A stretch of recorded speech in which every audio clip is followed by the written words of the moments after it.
আলহামদুলিল্লাহ, ওয়াসসালাতু ওয়াসসালামু আলা রাসূলিল্লাহ। অনেকে আমাকে একটি প্রশ্ন করেন যে ডক্টর জাকির, ট্রাম্প যদি আবার ক্ষমতায় আসে তাহলে মধ্যপ্রাচ্যে কি শান্তি ফিরে আসবে কিনা, নাকি ইরান এবং ইসরায়েলের মধ্যে বড় কোনো যুদ্ধ হবে? আজকের এই আলোচনায় আমরা কেবল আবেগ দিয়ে নয়, বরং তথ্য, ইতিহাস এবং পবিত্র কোরআনের আলোকে এই বিষয়টি বিশ্লেষণ করব ইনশাআল্লাহ। প্রথমে আমাদের বুঝতে হবে যে ডোনাল্ড ট্রাম্পের পলিসি কি। আপনারা যদি লক্ষ্য করেন, ট্রাম্প একজন ব্যবসায়ী। তিনি যুদ্ধকে ব্যবসার দৃষ্টিতে দেখেন। তার আগের মেয়াদে তিনি আব্রাহাম চুক্তি করেছিলেন। এর উদ্দেশ্য ছিল যে আরব দেশগুলোর সাথে ইসরায়েলের একটা সম্পর্ক স্বাভাবিক করা।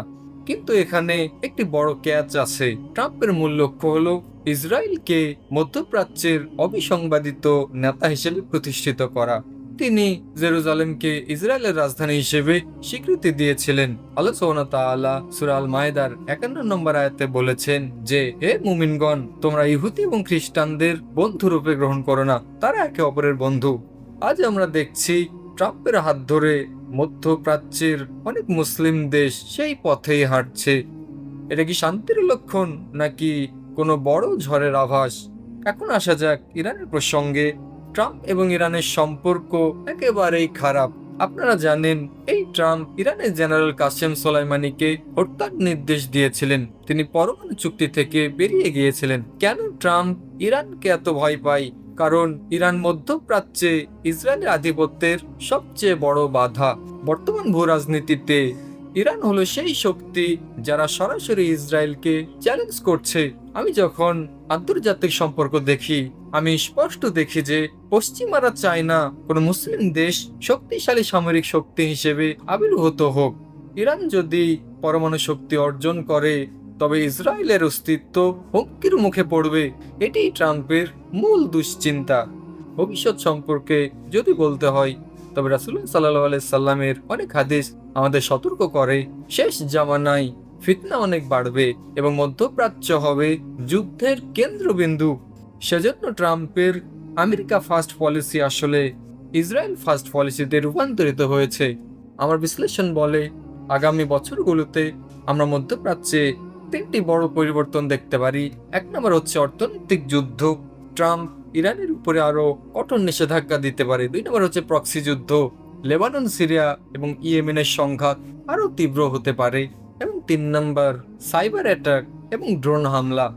অনেকে জিজ্ঞাসা করেন, ডক্টর জাকির, তৃতীয় বিশ্বযুদ্ধ শুরু হবে কিনা? দেখুন ভাই, আল্লাহ ছাড়া কেউ গায়েব জানেন না। তবে লক্ষণগুলো বলছে বড় কোনো সংঘাতের মঞ্চ তৈরি হচ্ছে।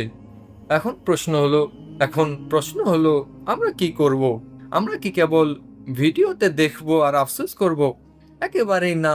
মহান আল্লাহ পবিত্র কোরআনের সূরা আল ইমরানের 103 নম্বর আয়াতে বলেছেন, আর তোমরা সকলে আল্লাহর রজ্জুকে সুদৃঢ়ভাবে ধারণ করো এবং পরস্পর বিচ্ছিন্ন হও না।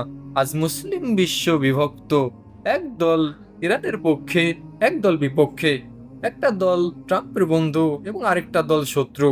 যতক্ষণ পর্যন্ত মুসলিম উম্মাহ এক হবে না, ততক্ষণ পর্যন্ত বাইরে থেকে কোনো ট্রাম্প বা বিদেশি শক্তি আমাদের শান্তি দিতে পারবে না। আমাদের শিক্ষা, প্রযুক্তি এবং ইমানে বলিয়ান হতে হবে। পরিশেষে বলবো, ডোনাল্ড ট্রাম্প আসুক বা অন্য কেউ, মুসলমানদের ভাগ্য পরিবর্তন হবে না যতক্ষণ না তারা নিজেরা নিজেদের পরিবর্তন করেন। ইরান ইসরায়েল যুদ্ধ কেবল দুটি দেশের যুদ্ধ নয়, এটি আমাদের ইমানি পরীক্ষার সময়। আল্লাহ সুবহানাহু ওয়া তাআলা যেন ফিলিস্তিন, ইরান এবং সারা বিশ্বের মুসলমানদের রক্ষা করেন, আমাদের শাসকদের সঠিক বুঝ দান করেন। ও আখিরু দাওয়ানা আনিল হামদুলিল্লাহি রাব্বিল আলামিন।